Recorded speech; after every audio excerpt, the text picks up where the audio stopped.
Hi friends, എല്ലാവർക്കും great eagle ചെറ്റ് കോച്ചാട്ടിംഗ് powered by Mallu market profile before the bell pre market റിപ്പോർട്ടിലേക്ക് ഏവർക്കും സ്വാഗതം.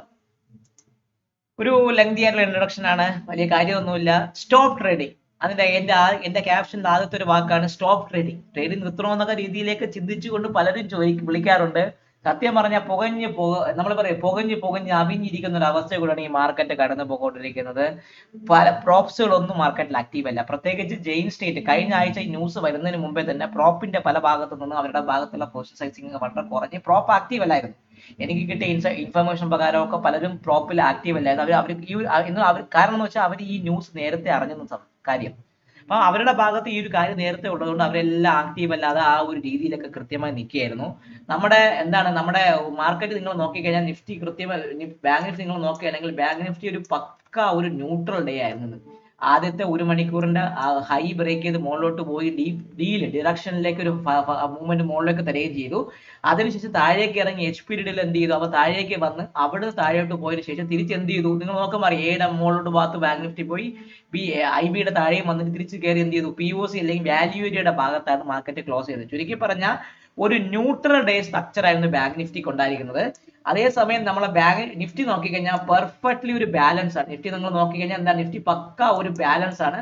നിഫ്റ്റി ഒരു പെർഫെക്റ്റ് ആദ്യത്തെ പീരീഡ്, ആദ്യത്തെ IB എന്നല്ല പറയേണ്ടത്, പകരം ആദ്യത്തെ അരമണിക്കൂർ ഏയുടെ ഹൈക്കിൽ നോക്കകത്ത് കിടന്ന് കൃത്യമായിട്ട് കളിച്ച് POC അവിടെ തന്നെ കൃത്യമായിട്ട് വന്ന് ക്ലോസ് ചെയ്തു. പെർഫെക്റ്റ് കുംഭകർണന്റെ വയറ് വീർത്തിരിക്കുന്ന പോലത്തെ ഒരു ബാലൻസിങ് ആയിരുന്നു നിഫ്റ്റി എന്നത്.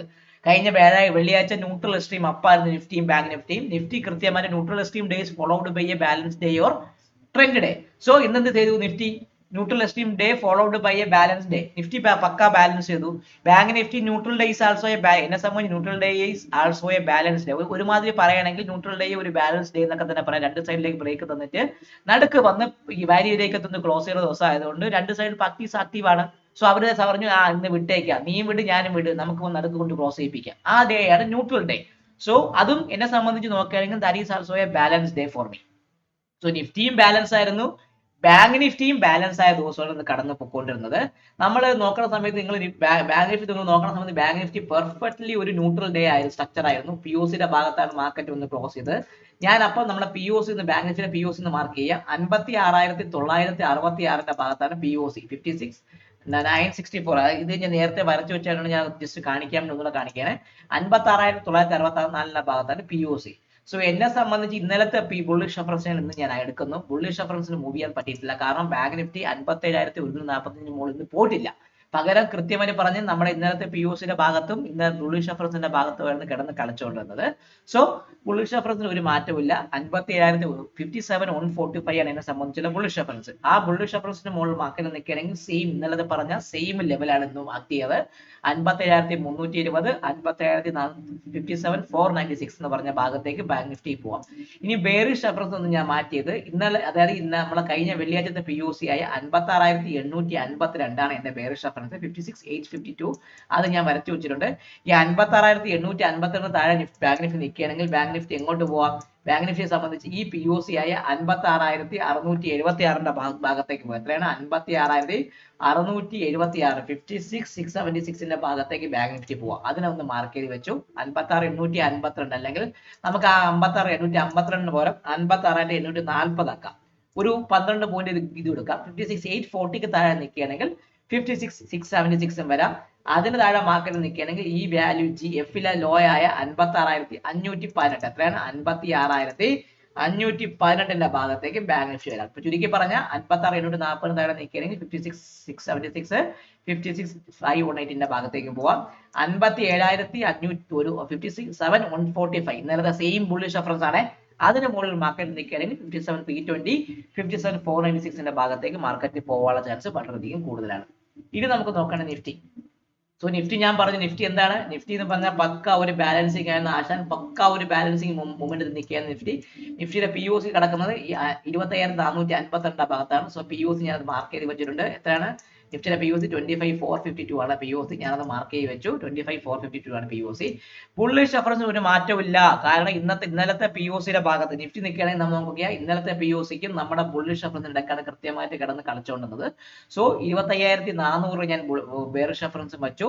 25,450 സെയിം ഇന്നലത്തെ ബുള്ളിഷ് റെഫറൻസ് ആണ്. അതിന് മുകളിൽ മാർക്കറ്റ് നിൽക്കുന്നുണ്ടെങ്കിൽ 25,525 സെയിം ലെവല് ഇന്നലത്തെ. അതിന് മുകളിൽ മാർക്കറ്റിംഗ് അടുത്ത എത്രയാണ് 25,600 എന്ന് പറഞ്ഞ ഭാഗത്തേക്കും നിഫ്റ്റി പോകാനുള്ള ചാൻസ് കൂടുതലാണ്. ബെയറിഷ് റെഫറൻസ് മാത്രമേ കുറച്ചുള്ളൂ. ബെയറിഷ് റെഫറൻസ് എന്ന് പറയുമ്പോൾ ഇന്നലെ ഈ ഒരു POC 26 ഇന്നലത്തെ വെള്ളിയാഴ്ചത്തെ POC 25,400 എന്നെ സംബന്ധിച്ച് ബെയറിഷ് റെഫറൻസ് അത് ഞാൻ മാർക്ക് ചെയ്ത് വെച്ചു.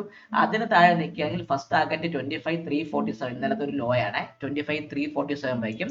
അതിന് താഴെ ഈ ഒരു വാല്യൂ ഏരിയ ലോ ആയ ഏത് ദിവസത്തെ 26 ജൂണിന്റെ വാല്യൂ ഏരിയ ലോ ആയ 25,295 25,295 അതായിരിക്കും എന്നെ സംബന്ധിച്ചുള്ള സെക്കൻഡ് ടാർഗറ്റ്. സോ താഴേക്ക് വരികയാണെങ്കിൽ 25,400 പൊട്ടുകയാണെങ്കിൽ 25,347 25,295 അപ്പർ സൈഡിലേക്ക് 25,480 മുകളിൽ നിൽക്കുകയാണെങ്കിൽ 25,525 25,600 ഭാഗത്തേക്ക് വരാം.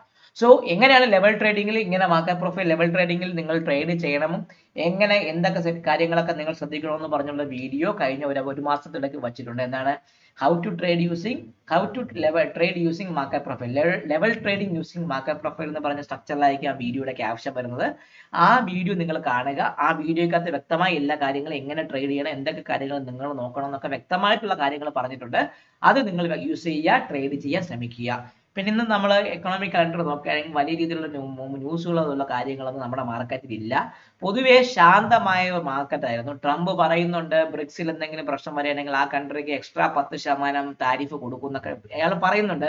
ട്രംപിന്റെ കേസ് എന്ന് പറഞ്ഞാൽ ആറിയ കഞ്ഞി പഴങ്കഞ്ഞി എന്ന് പറയും പോലെ ട്രംപിനെ സംബന്ധിച്ച് ഇനി ആരും നോക്കണ്ട. ഇനി അവ എന്തെങ്കിലും വലിയൊരു ബോംബ് ഇടുക അങ്ങനെ എന്തെങ്കിലും കാര്യങ്ങളുണ്ടെങ്കിൽ മാത്രമേ മാർക്കറ്റിൽ എന്തെങ്കിലും ഒരു മൂവ്മെന്റ് പ്രതീക്ഷിക്കാവുള്ളൂ. ട്രംപിനെ ഇപ്പൊ മാർക്കറ്റ് കാണുന്നത് ഒരു ജോക്കറിനെ പോലെയാണ് ട്രംപിനെ കാണുന്നതാണ് എനിക്ക് പറയാനുള്ളത്. കാരണം ട്രംപ് ആ രീതിക്കാണ് കൃത്യമായി പറഞ്ഞത്. ട്രംപിന്റെ വില ട്രംപ് എന്നെ കളഞ്ഞെന്ന് പറയും പോലെ ആ ഒരു രീതിക്കാണ് കൃത്യമായിട്ട് മാർക്കറ്റ് പൊക്കോണ്ടിരിക്കുന്നത്. സോ എല്ലാവരും വീഡിയോ കാണുക, നിങ്ങളെ ട്രേഡിംഗ് ഫ്രണ്ട്സിന് അയച്ചു കൊടുക്കുക, ലൈക്ക് ചെയ്യുക, സബ്സ്ക്രൈബ് ചെയ്യുക, കൂടെ കമന്റും ചെയ്യുക. ലൈക്ക് വളരെ കുറവായി വരുന്ന വീഡിയോക്കകത്ത് ലൈക്ക് ചെയ്യുക, കമന്റ് ചെയ്യുക. നമ്മളെ ഇൻട്രസ്റ്റിംഗ് ആയിട്ടുള്ള ഓർഡർ ഫ്ലോയുടെ കുറച്ച് വീഡിയോസ്, ഡെൽറ്റ ഡൈവേർജൻസിനെ കുറിച്ചൊക്കെ ഉള്ള വീഡിയോസ് ഇനി വരാൻ പോണ ദിവസങ്ങളിൽ നമ്മുടെ പ്ലേലിസ്റ്റിൽ പുതിയതായിട്ട് എഡ്യൂക്കേഷൻ വീഡിയോയിൽ പുതിയ പ്ലേലിസ്റ്റ് വരാൻ പോകുന്നുണ്ട്. അതിൽ മാർക്കറ്റ് പ്രൊഫൈലിനെ കുറിച്ചും ഓർഡർ ഫ്ലോയെ കുറിച്ചുള്ള കുറേ ഇൻട്രസ്റ്റിംഗ് ആയിട്ടുള്ള കാര്യങ്ങളൊക്കെ ആ പ്ലേലിസ്റ്റ് വരാൻ പോകുന്നുണ്ട്. Stay tuned for that. So take care. Bye bye.